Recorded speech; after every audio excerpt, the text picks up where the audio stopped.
My wife asked me the other day, because I just turned 65, right?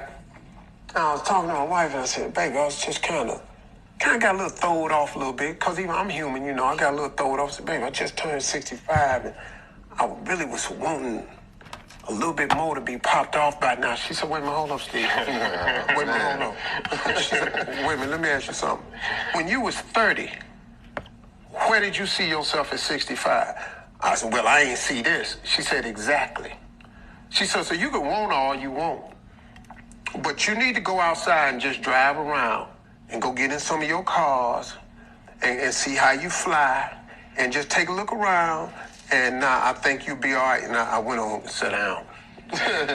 Go sit down. What about overcoming fear? Well, fear is the number one cause of people not being successful, because the average person freezes themselves with fear and they never try. You know, it's like people are afraid to fail. Dog, that's the process. I don't care who you talk to. I watch y'all's interviews, man. Y'all can talk to some bad people. I don't care who you. I was listening to Rick Ross, man. That boy cold. You know, you sit up and listen to Ross, man, and you go, "This a hood dude. He real simple. If you don't understand Ross, it's because you don't want to. Right. He just basic dude. But if you are afraid, fear, it freezes you, and people are afraid to fail. Failure is a part of the process. You cannot get where you're going without failing. Partner, you don't learn nothing winning. Michael Jordan took 900-some game-winning shots. He only made 140 some of them. Yeah. They don't write about the 700-some misses. But you see, he on Wheatie boxes because in 146 he made. Nobody gives a damn that he has failed 3/4 of the time.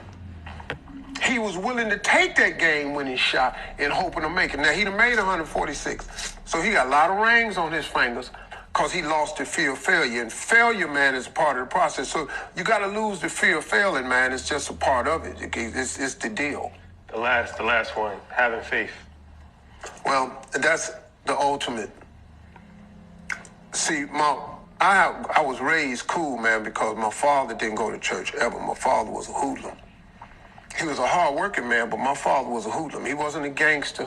My father was a hoodlum. He had some illegal activities with Don King in Cleveland. You know, when I see Don King, man, we just hug.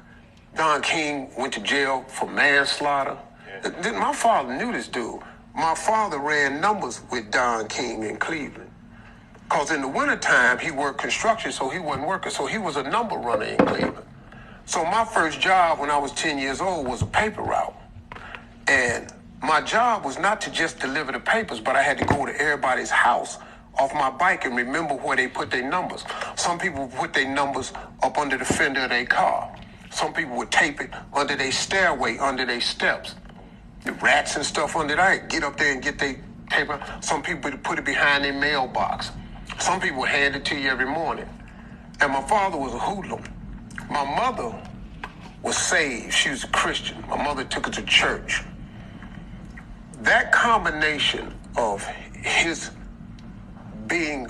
doing whatever he had to do to survive for his family, measured with my mother's teaching us about God and prayer and faith and scriptures, has been the total cornerstone of who I am. My faith, see, faith is the belief in things that you cannot see. Without that, how you make it? Because I'm finna ask God for something that I don't see no how, no way I can get it. But I got the faith that one day I'll have it. That's cold, man. That's a cold piece to lock into your mind. And people that don't have faith, that don't have a spiritual background, I feel sorry for them, man, because it's finna be way harder. Way harder, because too much gonna happen to you that's gonna require some God. Now, you can think it don't. Oh, I don't really believe in God. Okay, you ain't gotta believe, he's still there. You know, I ask people all the time, I don't believe in heaven. Yeah, that's cool, but it's still gonna be one. One dude told me, he said, well, hey man, suppose you get there and you find out it ain't no heaven. Well, then I lived the best life I could, ain't no heaven. You got a bigger problem if you think it ain't one day and it is. Because now you done what you wanted to do and now you ain't going. So faith, man, all those 5 pillars are the cornerstone of it. So, I mean, there's a generation that has watched you, like we spoke earlier. Like, my son knows you from Family Feud. And, they've come up in a world where you've always been successful. But that always wasn't the case. And so those core principles, how were they developed throughout your career? Because I know, you started early. You were homeless at one point, living out your car. And so how did we start developing these core principles? Were there experiences that were happening? You're like, all right, there's a lesson. They won't have to go through it because I did. Here's what you need to look. You know, man, it's that failure piece that teaches them to you. Hey, Ernest, did you know that the black community has... I, Julian Gordon, with this mortgage, relinquish part of my freedom to...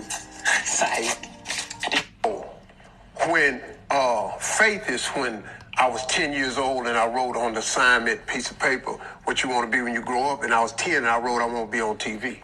Okay, that's faith. I didn't know I couldn't, so I just wrote it on. Bill Cosby was on TV in 1966. So in 1968, when Bill Cosby came on TV, the whole block cleared out. Everybody went in the house and watched Bill Cosby. He was on I Spy. Here's a black dude that was talking on television to white people and telling them what to do. Oh, man, we were sitting in there all day. So 2 years after that, when a lady asked me what I want to do, I said I want to be on TV. Now, through all of my hardships, I did not get on TV till I was 36. It took 26 years for that little piece of paper to ring true. That took a lot of faith. But in there, in between there, the homelessness, the losing everything I ever earned, I ever had twice. I've lost everything twice. I lost it all when I was homeless. I lost it all again in 2005. I was zeroed out. In 2005, I had $1,700 left. Kings of comedy, all that. 2005? Divorce. Yeah. Her lawyer was outstanding. I was in court clapping for him. He was so cold. I was in the courtroom going. Next thing I knew, I ain't had nothing. This dude was gangster, man. And then I had some people that stole some stuff from me, an accountant, and all types of stuff happened. I lost everything. But in those dark moments was when I learned, okay, faith is belief in things that you cannot see. I don't know how I'm going to rise up again, but I got to believe that I am. And then you got to keep that imagination that I saw since I was 10, I was going to be on TV. So that imagination, I had to keep relying on that because that's all I had, you understand? And then the dream was to get on TV, and I had to keep that in my head, even through the darkest moments. Because, see, if you master the mental aspect of it, when the stuff is happening, that comes into play. You remember all the scriptures my mama taught me. Today is the day that the Lord has made. Let us rejoice and be glad. And she said that to me every day I went out to school. I was so tired of hearing that. But, man, do you know how cold that thing stuck with me? That today is the day he made. And since I had to learn something in adversity, this is what I learned. I often ask people, I said, how many of you all have ever had a bad day? And the audience raised their hand. How many of you all have had days where you felt like you wasn't going to make it? And everybody raised their hand. How many of y'all have had days where you thought you just didn't know what you was going to do? Everybody raises their hand. I said, now let me tell you something about yourself. Your track record for surviving hard days, days you wasn't going to make it, thought you wasn't going to make it, and insurmountable days. Your track record for surviving those days is 100%. That's great. I used to say that to my coworkers. When I was teaching, I'm like, I had a terrible day. They were like, why are you always so happy? I'm like, if you had a terrible day, right, really internalize that. How many good days have you had to realize that this one wasn't as good as the other one? Yeah. And they're like, yeah, you're right. I'm like, yeah, so let's just be thankful for this moment. Right. We might not get it again. But every bad day you've ever had, you survived it. Exactly.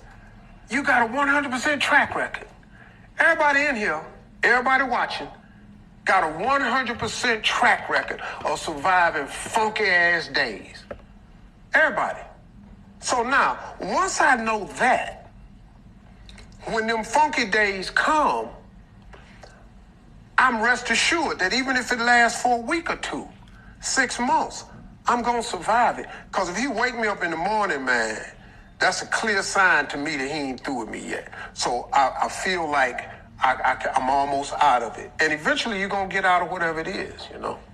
So let's talk about this. Steve Harvey Global. So that's all your companies are underneath that, right? Mm-hmm. So I want to talk about the Family Feud, Africa, but first I'll pick up on a conversation that we just had as far as you realizing that you wanted to change things up how usually Hollywood is done, where you wanted to eliminate like the traditional agent route, hiring a full-time attorney, shout out to Brandon, and actually, you know, doing the deals yourself, negotiating the deals yourself, you and your attorney, and not having to pay the percentage and not having to go through all of the hassle of dealing with the traditional. So can you talk about that a little bit? Yeah, see, it took me years to come to this because Hollywood is a system. They have an ingrained system out there, man. You come out here, you get an agent. Then a lot of them got a manager too.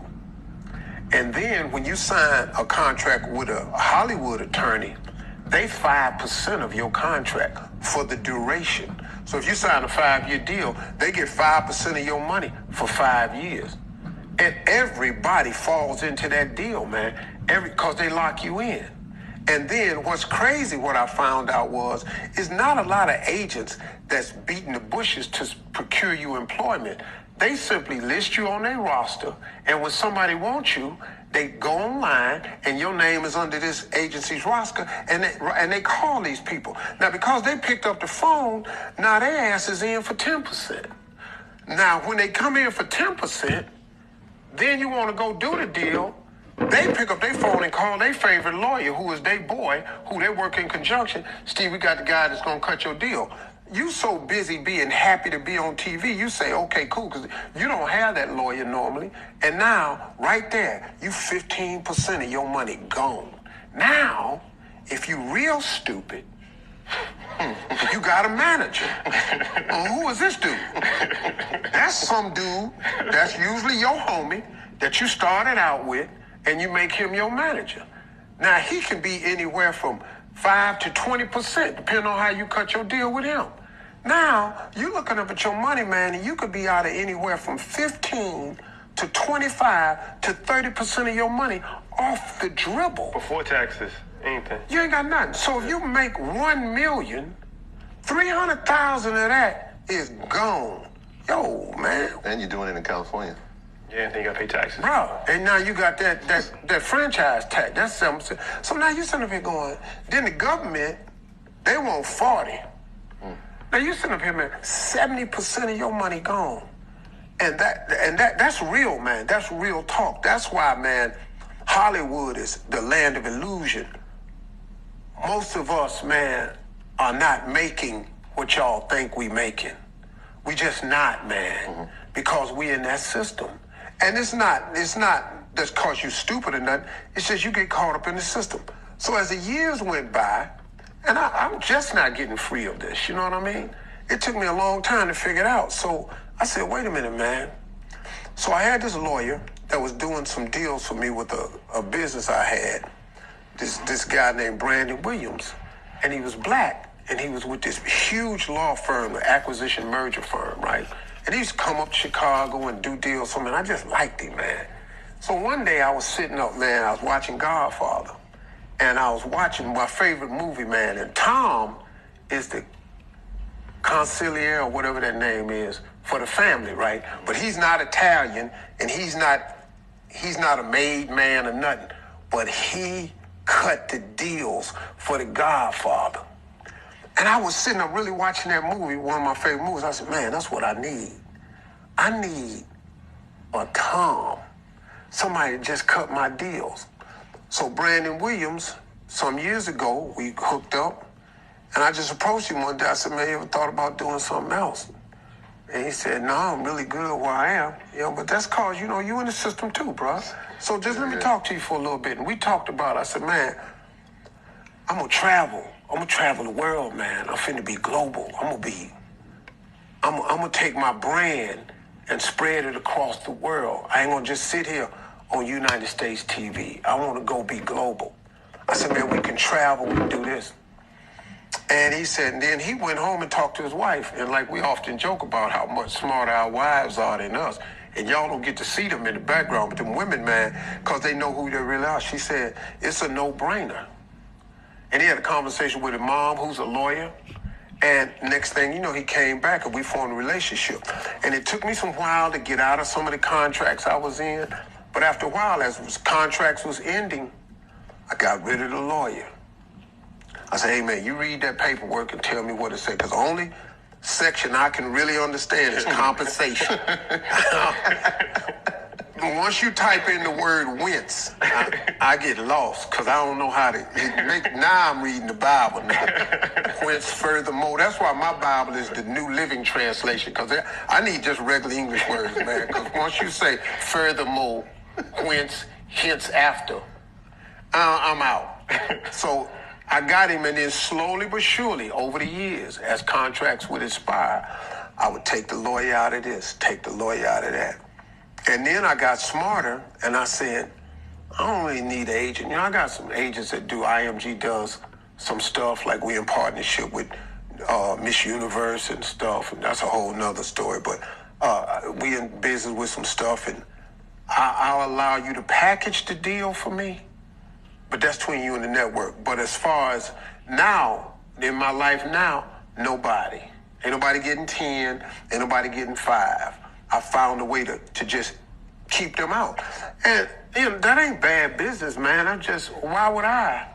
Good. You're not doing nothing. I'm the one got to put these suits on and turn these corners and create these jokes and solve these problems and be entertained, and not you, man. So it was a really blessing from God, man, that taught me that side of the business.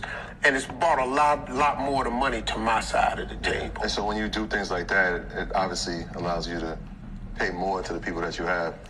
Why do you think that more people in Hollywood, the beast of Hollywood, are not taking that approach?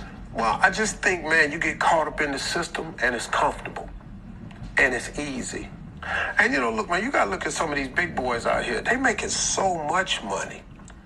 You know, you look at Tyler and Denzel and Samuel L. and these boys is, and Will Smith. These dudes is really making money, man. You know, I mean, they listen to me. They make them. They scraping it. So, and I don't really know their particular business, but you know, if you make an X amount of dollars and you know off the dribble and you comfortable and you got a team, sometimes comfort, because you don't want to have. You got to get a lawyer. You do have to get a lawyer. I'm just not finna pay you 5%. You know, why don't you tell me what your hourly rate is, how many hours it take you to cut this contract, and then let that be your money. But you get in the TV business, it's like that. Now, I would think of Denzel, because he's such a brilliant dude, man. And his wife, Pauletta, I'm pretty sure she done sat down and figured this out. So, and Tyler's a gangster too. Because Tyler, I think, has done more. In our lifetime, man, in this generation, I don't think there's been anybody black that's been more successful than this dude in terms of ownership. Now, the queen was Oprah for a long time. Right. Oprah ain't no joke. But she teaches it to us. She done told me, Steve, got to get ownership.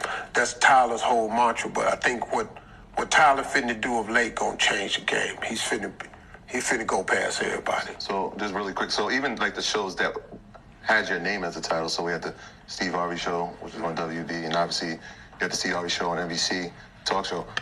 Did licensing the name, or how does that work? There was no ownership in those? See, I wasn't a businessman when the Steve Harvey Show was out. I was just happy to be on TV. Gotcha. You know, I just took my check and went out and said, I own 12% of the show back end. But I learned real quick in Hollywood, you never see back end. They got a different type of arithmetic. It's like the music industry. The only people that you make true back end with is book people. Book people are the most honest people I've ever done business with. Books, they're honest. Music and TV, you're not gonna get no back end partner. How? Man, by the time they get through doing their arithmetic, I ain't made back end on none of my shows, ever. Because they're saying they didn't hit the numbers that it was supposed to hit. Even in syndication. Bro, Steve Harvey's show. I never saw back in. Never.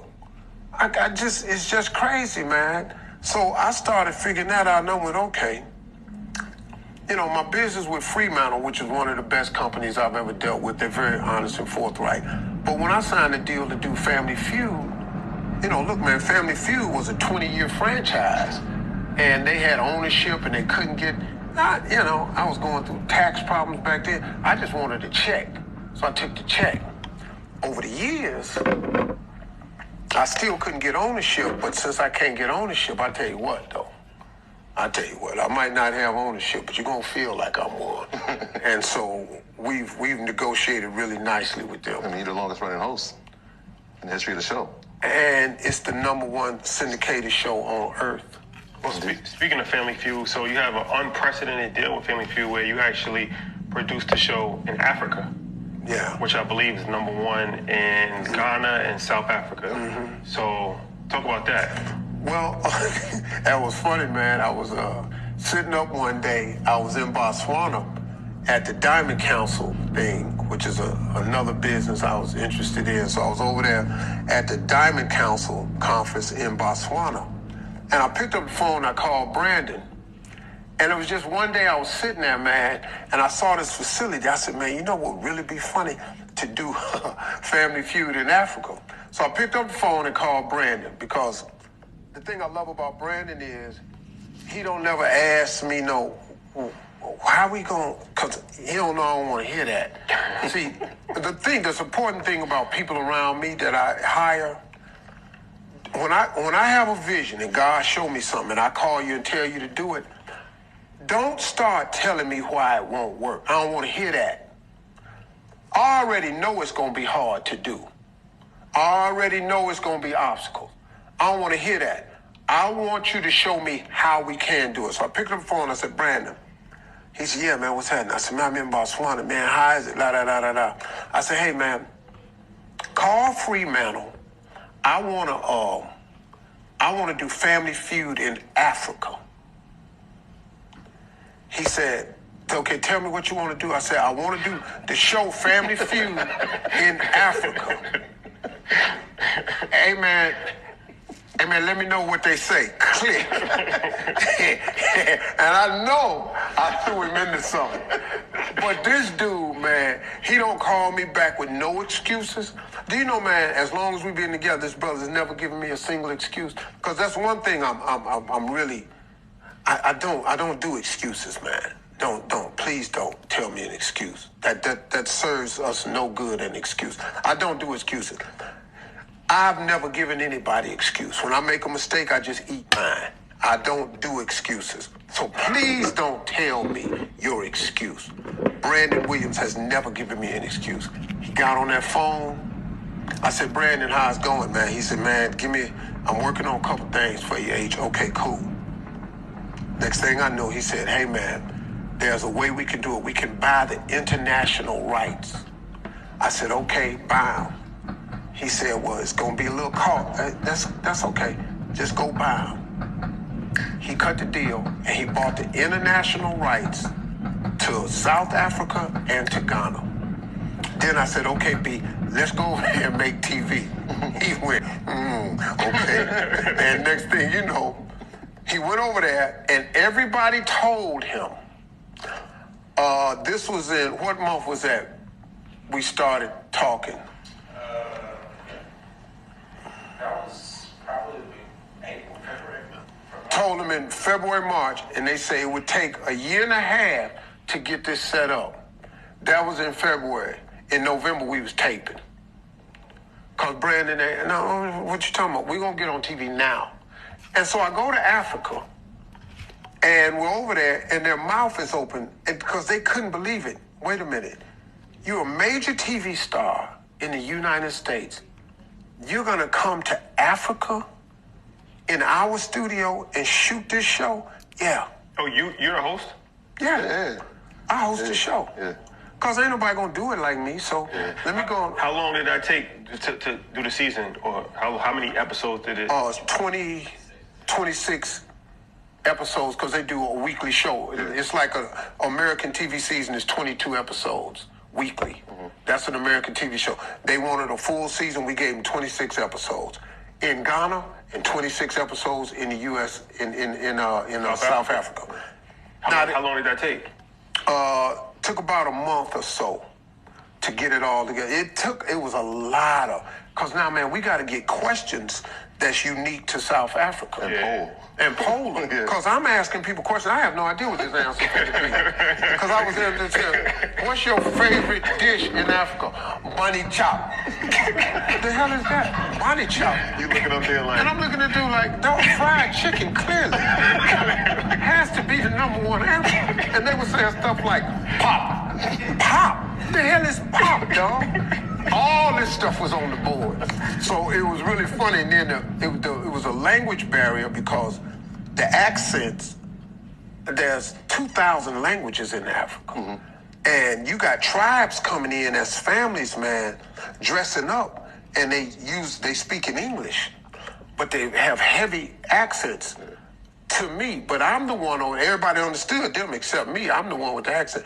And they names, we couldn't even fit their names on the cards. I mean, they got some names, man, that you'd have to put a name plate on these people. And it was so funny, man. It was the funniest, it's the funniest show I've ever done, was that. And then once we got it on the air, they couldn't believe we did it. And then it aired, and we were the number show in South Africa and the number one show in Ghana. Is there plans to expand to other countries in Africa, particularly English-speaking ones? My goal is to do like World Cup, Family Feud, where I want to do it in a big facility, and I want to bring in country against country. I want to have Ghana against the Congo, Egypt against Kenya, South Africa against Botswana. Like versus. So I want to have them in there with flags because they so enthusiastic, man. Because number one, when I finally went over there to start taping, the whole thing was, so you are coming. So Steve Harvey is really come to Africa. Yeah, man, we believe that. When Uncle Steve comes here, I believe it when we see it. So when we went there and we started taping, it was mind-blowing. It was such a popular show, man, and it worked. And I hear that Africa and the UAE, you have businesses in both, but you see a lot of opportunity in Africa, right? Like outside of just doing a show. I understand that, you're looking to do investments and things of that nature. Talk about that as far as, because we actually had the opportunity to go to Africa for the first time a few months ago. We went to Nigeria and we went to Egypt. And it was dope for us because the way, people was tapped in with our podcast out there. They love us out there. And they were saying, like, you should do this out here. You should do an actual EYL university, like here, where you're actually teaching people about financial literacy. And just to see the enthusiastic spirit, it just let me know, like, there's so much room for opportunity out there, like, just from us looking at it. So I'm curious to hear your standpoint. But see, for you all to go over there is brilliant because you all are forming the bridge. That's my goal, is to create the bridge between African Americans and Africans, because there's more of a similarity than we ever. Like when you was over there, it looked like you recognized all of them. They look just like Detroit. You thought you was in Philly. I mean, the way they walk, everything. I thought I saw so many people I knew because we are so similar in design. The way we walk, the way we move, it was just amazing. But what we got to do, man, is create that bridge, like brothers like yourself who go over there, whose podcast is profitable, but who can teach and share what we know. I'm trying, like, all the young Africans want to come to America. But I tell them, I said, look, man, you sure? You sure you want to come over here and be in this? This ain't what you think it is. See, when I'm in Ghana or South Africa and I get stopped by the police, guess what I get? I get a warning, I get a ticket, or I give them $100 and I drive off. And I got $100. So chances are, I ain't got a ticket yet. I'm be speeding my ass off. I've never since I've been over there, saw on the news or nothing that somebody got pulled over by the police and got shot. They don't shoot you in Africa. I said, man, y'all sure y'all want to come over here? Because you all don't understand that. And then when you in South Africa, you hear about the difference between the blacks and the coloreds. I said, well, let me help you out with that. You come to America, your ass is black. You can call them coloreds over here if you want to, and you can call them black. But you come to the United States, your ass is fitting to be black. So you sure you want to come over here? I think it's more beneficial for us to go home. See, this is how I describe it. America's my home. This is my home. My children are here. My grandchildren are here. A lot of my business is here. But Africa is my homeland. Me going to Africa is like going to a place called home that I've never been. When you land in Africa, you immediately feel good, don't you? Yeah, it was good vibes. Doug, it's crazy.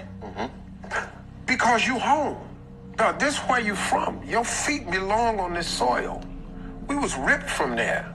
So when I go to Africa, man, it's the place I get to walk around and I'm good all the time. Because the majority of the people look just like me. Everywhere I go. And that's a warm feeling, man.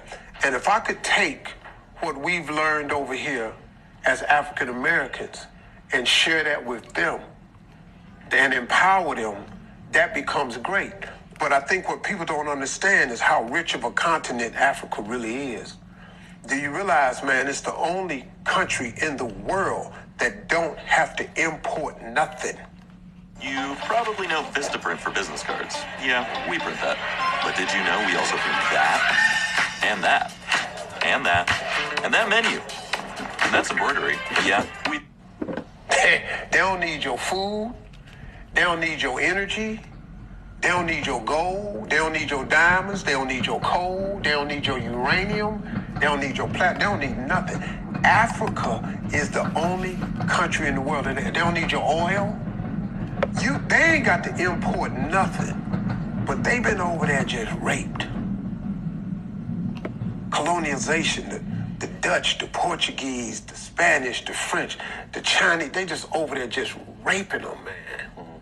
And so if we can go over there, because they got some money over there. They got some dudes over there that's making some paper. It had me thinking. As you said, everything is true, and it was like, all right, you were going to the UAE, and not only bringing family food to Africa, but bringing festivals. And we were supposed to meet at the last one. The UAE. Yeah, the UAE. Yeah. So why was it important to do it specifically in the UAE? Well, see, the UAE is very different for me. I'm accepted over there like I never thought I would be. Because the UAE for me is like, they like brothers, man. I mean, I'm so enamored with the UAE. Now, the draw for me in the UAE, it is unbelievable peace. If you want to go somewhere and walk down the street and not have to worry about crime, if you want to go somewhere and walk down the street and not have to worry about racism, police brutality, corrupt government, then go to the UAE in the Middle East. I'm telling you right now, I don't know of a place on earth like it. There's no crime. Don't nobody steal your car. They don't steal cars over there. Ain't no shootings. Ain't no armed robberies. Ain't nobody getting stabbed. Where's this? Look, man, I can take a cigar and walk down the beach. All I'm going to do is have to take selfies. And they're polite and they're respectful. And it's because of their culture and their faith, man, that makes them who they are. You get a clear picture there of what Islam is. It's not what it's made to be in the propaganda machine. Everybody you walk by ain't finna pull a cord and blow up the market. That ain't what's happening, man. These people, man, are living their life in... They pray a lot of times a day, man. And my business partner, man, we'll be talking. He said, hey, man, you mind if I go in the other room to pray? And he'd have made me pray more. Because I'm be going, man, dog, you pray all these times a day? Yeah, man. And my business partner, he 34 years old. Let's do, and I'm just going, wait a minute, man. How did they get this way? And it's their faith and their culture, and it's the way they treat people. It's 160 nationalities that live in the UAE. I mean, they got everybody. There's no homelessness. Ain't nobody living on the street. Ain't no paper on the ground. Go to Dubai. Go to Dubai and Abu Dhabi. There's no paper on the ground. And ain't nobody begging, got no cup jangling it, because no. We have a job for you. If you come here, we have a job for you. The only people that don't want to work over there is because they don't want to work. Everybody's employed. Everybody gets taken care of with free medical. Everybody. That is a very, very special place to me, and I think our company, Melt UAE, is where we can introduce what the Middle East is from that region to America and the world, and help with some of the falsehoods that's been out about it. Going back to the conversation about Hollywood, I want to talk about this because you said that, you know, the back end, you never get paid on the back end. And like, we've actually had conversations with like some Hollywood companies, and we talked about the back end and stuff like that. So it's interesting that you say that. So like, what are some things that you learned as far as like, do you always try to negotiate, like, well, just for young people that's coming up, like EP credit, or like get paid up front, or some level of ownership? Like, what are some terms? I feel like a lot of people just don't know the information, and you can't even ask a question if you're not equipped with some level of knowledge. The best thing I can tell you is, if you have an idea, before you go around the town pitching this idea, have your paperwork in order. Make sure you have the domains for that name. Make sure you have the IPs, any trademarks. Before you walk around pitching your idea, have everything on paper. Get your trademarks, get your IP, because that's it, ownership. Nobody's done it better than Tyler Perry. This guy right here is complete ownership of everything he do. So when he go to Hollywood, he can do it the way he want to. See, it took me a while to learn that part of it, man. I'm gonna tell you something, man. I don't know how this is gonna go with the country, but this is a long time ago in the 90s, I created a show on the WB called Steve Harvey's Big Time. Do you know what Steve Harvey's Big Time was? Because they didn't believe me when I told them, y'all ought to take Showtime at the Apollo and put it on mainstream TV instead of having me come on at 1 o'clock in the morning. I used to tell them that. No, you can't do that. No. So I said, well, let me give them a version of it. I said, let me create Steve Harvey's Big Time. So I went to the fledgling network, WB, and they put it on. I didn't have the business of it. I should have owned the IP, the trademark. So you know what Steve Harvey's Big Time was? I had acts from all over the world come on the show. I had 3 judges, and I had a host. That stayed on TV 2 years. It ended May 10th, 2005. I was in the middle of a divorce. My head was clouded. I didn't have the business. Along comes a show called America's Got Talent. I was going to say that, yep. You know what America's Got Talent is? Shows come from all over the world, different acts. They got 3 judges, and they got a star. Well, guess what? That's my IP. That's my concept. That's my whole thought. But I ain't had no business for it. Look, man, the first year of America's Got Talent was all acts from Steve Harvey's Big Time. And they took all the producers I had from Steve Harvey's Big Time and gave them jobs. If I understood my business, America's Got Talent would belong to me. And Steve Harvey would not be sitting here talking to y'all. I was thinking in my mind, like, I could, once you were describing it, I'm like, I know it's America's Got Talent, and obviously Nick Cannon, another guy who's doing incredible in media. I feel like that could have been you hosting it. But I want to go something, because you said something earlier, and it just caught my mind about the most honest people being the people who are writing the books. And so I know you've written 3, and the 4th one's on the way. But from those books, you've actually turned those into movies, yeah. Right? So Think Like a Man, obviously one of those a classic movie. What was that process like in terms of ownership, right? Because now it's your IP, the book, that's turned into it. I know you're the voiceover in the movie. And so what was that process like? That deal wasn't bad for me. It should have been better. Once again, I missed a couple of points.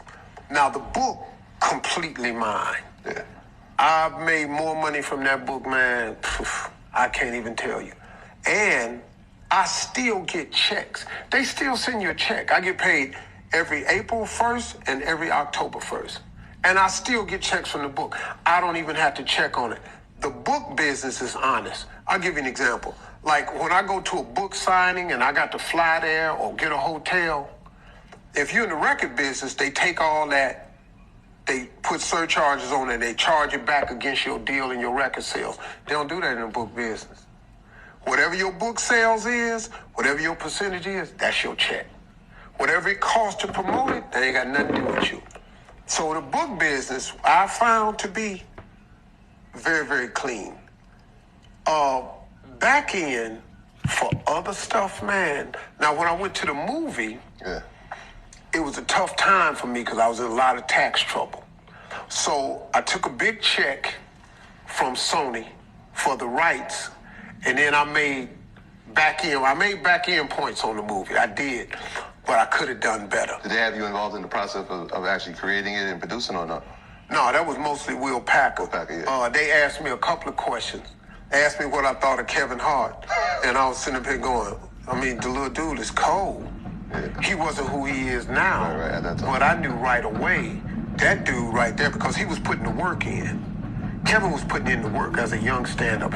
His stand-up used to didn't be that good. He'll tell you that, but neither was mine. Because he was he worked mostly white rooms. And you had to be a certain way to survive white rooms. Early in my career was all white rooms until the Comedy Act Theater got started. And Joe Torre came one night and saw me at the Punchline in Buckhead and took me down to the Comedy Act Theater in the 90s and said, man, you ought to come see how they... So we went to the Waffle House and I was telling him stories about my father. Joe Torre was cracking up. He said, man, why don't you tell these stories on stage? I said, I can't tell it like that in front of white folks. He said, man, let me take you down. He took me to the Comedy Act Theater. And a black dude went up on stage. He had on a pair of pajamas. And he had a Barbie doll stuck in the pocket of the pajamas. He never mentioned the damn doll. He never mentioned them damn pajamas. And all this motherfucker was talking about was frying fish. And man, them black people was knocking shit over laughing, man. I was laughing so hard at this black dude because all he was talking about was how to fry fish. But every black person in there knew what he was talking about. And he went through the different variations of hot sauce and what you got. And it was so black. It was just so black. Black as a fish fry. Oh, dog, I was in there vomiting. So the next night, I heard him got finished with my set at the Punchline so I could go back down there. And that's when I met Mike Williams. He said, hey, man, go on up on stage. Let me see what you got. Give you 5 minutes. Now, I had been at the Apollo, so a lot of people knew me from the Apollo. But when I walked up there, man, I left my white actor who knew me from the Apollo. But when I walked up there, man, I left my white actor who knew me from the Apollo. But when I walked up there, man, I left my white actor, my black ass self. And so what I learned at that particular time was I could become a crossover act, but the way I've always crossed over is I build the bridge and I invite white folks over to me. The problem with most blacks is they build a bridge and then they cross it. Then when the bridge burned down, their ass can't come back home. I build a bridge and I allow white folks come to me. The way I talk on Family Feud is how I talk right now. I'm not finna change that, man. So you could be okay with me. No, this is me. I've been told all the time, like I tell this story all the time. I was on NBC when I first got the talk show, and they said, they sent this lady in to talk to me. And she was linguist. She was a linguist. I didn't know what that was, so I thought she was in there to teach me how to fix pasta. And I thought that was nice, because I always wanted to know a little bit about pasta. And so she says, no, I'm your linguistics coach. And I said, well, what you mean? She said, NBC feels that if you speak more grammatically correct, you'll be more successful on TV. I said, oh, I ain't finna do all that. She said, excuse me? I said, I ain't finna do all that. She said, could you say what you said slowly for me, sir? I ain't finna. I said, I ain't finna do all that. She said, that's exactly why I'm here. She said, do you understand what we can become if you speak better? I said, well, yeah, I ain't finna be about it, though. She said, excuse me? I said, I ain't finna be about it, though. She said, sir, this is exactly why I'm here. I said, ma'am, let me ask you a question. I said, because I'm not finna change. She said, why not? I said, let me ask you a question.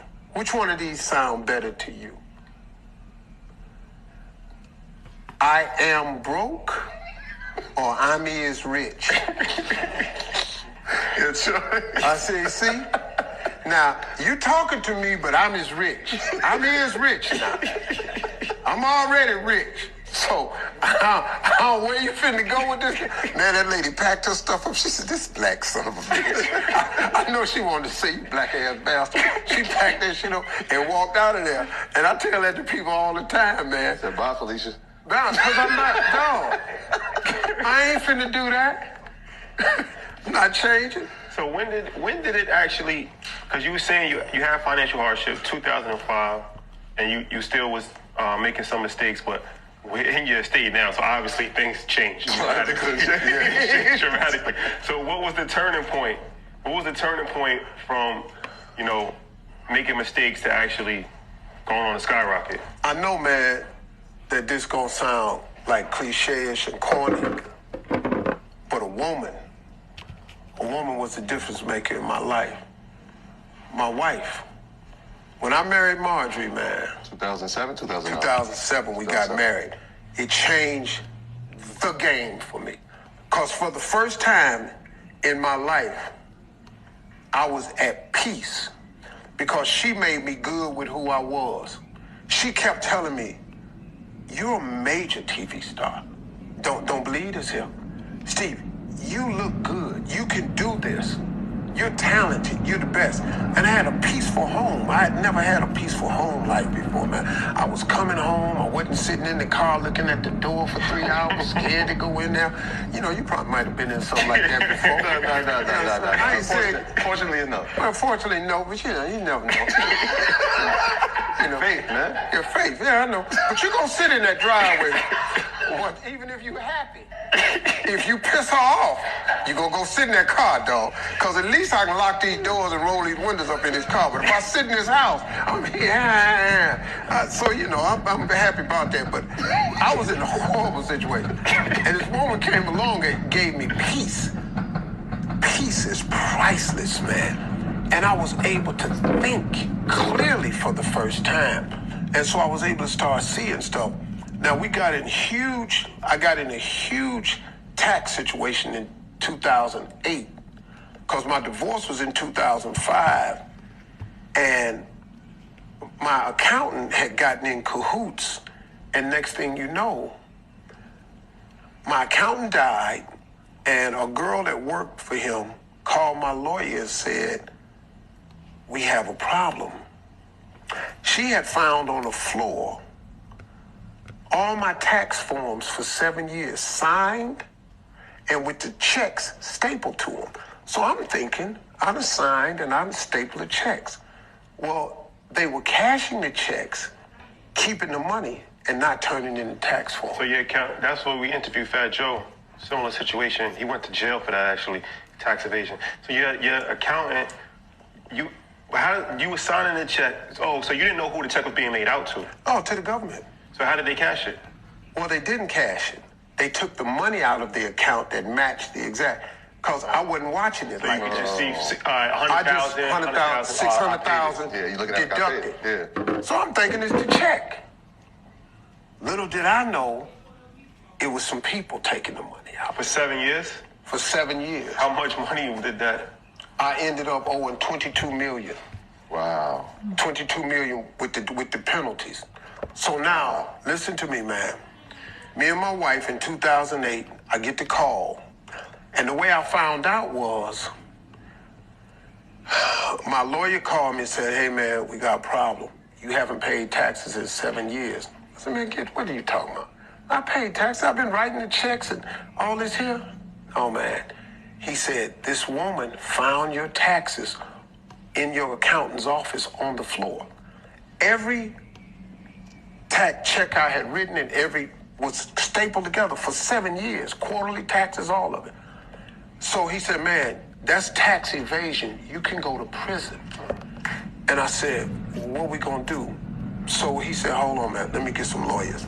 So he called up some tax accountants out of Chicago. These boys was the best. And they set me down and they said, man, we got a major problem. He said, I got a friend working at the IRS. Let me take the first year. We took the first year and we sent it in. And he said, man, well, this is an old tax return.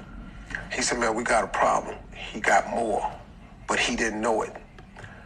And so we need a tax payment plan. So the tax payment plan was so astronomical that there was no way I could pay this. So the deal was, if you miss one payment, we come and seize all your assets and you go into jail. That was the deal. So the way I found out I was in real bad trouble was my accountants, my former manager, lawyer, got on a conference call to discuss it. But they sent out an email with the conference call number to my assistant. But it wasn't supposed to go to me. She inadvertently gave it to me. I wasn't even supposed to be on the call. So when I logged in, they were already talking and I just didn't announce myself. And I heard them say, nobody can live under this amount of stress. There's no way he can pay the back taxes, pay his current taxes, and his living expenses. And I heard a guy on the phone say, what are we gonna do when he goes to jail? And I hung the phone up. I went upstairs. I said, Marjorie, I said, Marjorie, we got a problem. When I explained it to her, Marjorie started crying. She sat down and cried. My wife cried for 2 straight days. She said, Steve, what you gonna do? I said, I'm gonna go to work. I took every comedy gig in this country. I signed every contract. I went to work, man. I worked every single Friday, Saturday, and Sunday. I went to every venue, the Verizon, Staples Center, MCI, Phillips. I sold out the Fox. I went everywhere. I stayed on the radio, man. I'm coming, sold out. I never missed a payment. And for 4 years in a row, I was sending $650,000 a month to the government. Plus, I had to pay my current taxes. I couldn't get behind on nothing. And I was living. So I was credit cards, running them up, paying them off. And finally, man, in 2012. You got me thinking now. This is the pay-per-view event? Well, it was coming to that. Okay. 2 things happened. Okay. 2012. I sold 49% of my radio company to iHeart. I got a check. I got me a check. And then, so I paid the government completely off to zero. And that was the first time, man, I could breathe. And then the pay-per-view, I said, let me get out of stand-up because my wife said, Steve, you finna be a major TV star. You're going to have to stop telling the jokes you're telling because you're going to ruin your career. Because she saw the political correctness turning.